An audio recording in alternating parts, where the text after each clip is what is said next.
Assalamualaikum warahmatullahi wabarakatuh. Saya Huzaimah akan memaparkan materi yang berjudul Pengaturan Wali Nikah dalam Hukum Keluarga di Negara Muslim.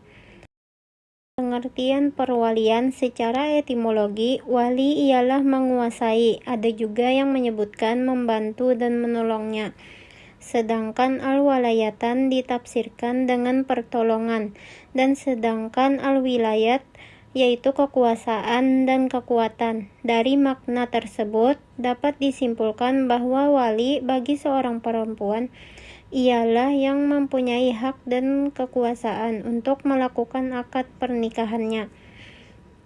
Dan wali nikah secara umum adalah orang yang berhak menikahkan anak 4 perempuan dengan pilihannya. Sementara yang disebut wali nasab adalah anggota keluarga laki-laki dari calon mempelai perempuan yang mempunyai hubungan darah dengan calon mempelai perempuan, seperti ayah, kakek, saudara laki-laki, paman, dan seterusnya. Selanjutnya, pengaturan wali nikah di beberapa negara Muslim. Yang pertama, perwalian di Indonesia. Pada pasal 19 Kompilasi Hukum Islam nomor 1 tahun 1991, wali nikah dalam perkawinan merupakan rukun yang harus dipenuhi bagi calon mempelai wanita yang bertindak untuk menikahkannya. Wali nikah di Indonesia juga diatur pada pasal 26 ayat 1 Undang-Undang Perkawinan nomor 1 tahun 1974. Wali nikah yang dimaksud pada pasal 26 di atas ialah perkawinannya sah apabila dilakukan menurut hukum masing-masing agamanya dan kepercayaannya. Tiap-tiap perkawinan dicatat menurut peraturan perundang-undangan yang berlaku. Berarti seorang wanita tidak berhak menikahkan dirinya sendiri, demikian juga wanita menikahkan wanita yang lainnya.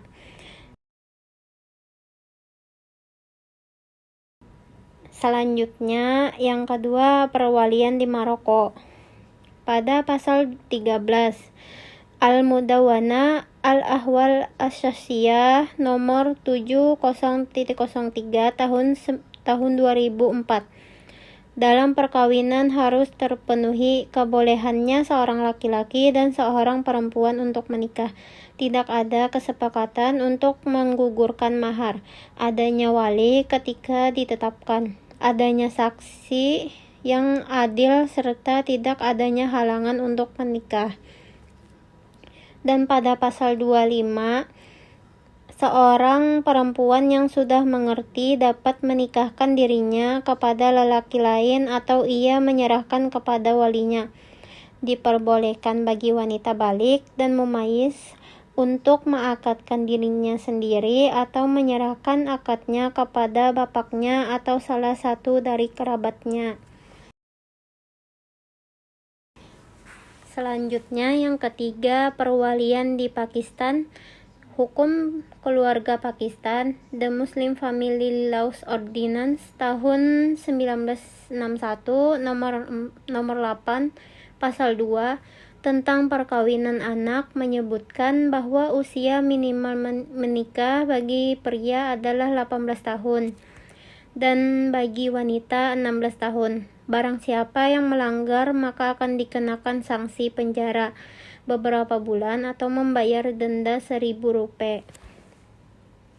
Dan jika dipaksa menikah oleh orang tua di bawah umur 18 tahun, kedua orang tua tersebut akan dihukum penjara paling lama 1 bulan atau denda Rp1.000. Dan jika orang tua tersebut sudah diperingatkan oleh pengadilan tetap saja melanggar, maka akan dihukum penjara paling lama 3 bulan dan denda Rp1.000. Selanjutnya, yang keempat, perwalian di Brunei Darussalam. Wali nikah di Brunei Darussalam perlu adanya persetujuan kedua belah pihak. Di samping itu, wali pengantin perempuan harus memberikan persetujuan yang mempunyai kewenangan bertindak sebagai wali raja. atau apabila tidak terdapat wali nasab atau wali nasab tidak menyetujui dengan alasan yang tidak masuk akal. Aturan perwalian ini dikenal dalam mazhab Syafi'i, di mana seorang wanita harus mendapatkan izin dari walinya, namun tidak dijelaskan lebih jauh apakah keharusan adanya wali diperuntukkan bagi calon mempelai yang masih gadis atau berlaku juga bagi seorang janda. Dan yang terakhir, urgensi perwalian di beberapa negara Muslim perlu ditekankan dengan tujuan untuk melindungi kaum wanita di negara yang menganut atau mempunyai hukum keluarga Islam. Pada dasarnya, banyak aspek hukum Islam di berbagai negara Muslim. Salah satunya adalah usia perkawinan dan perwalian.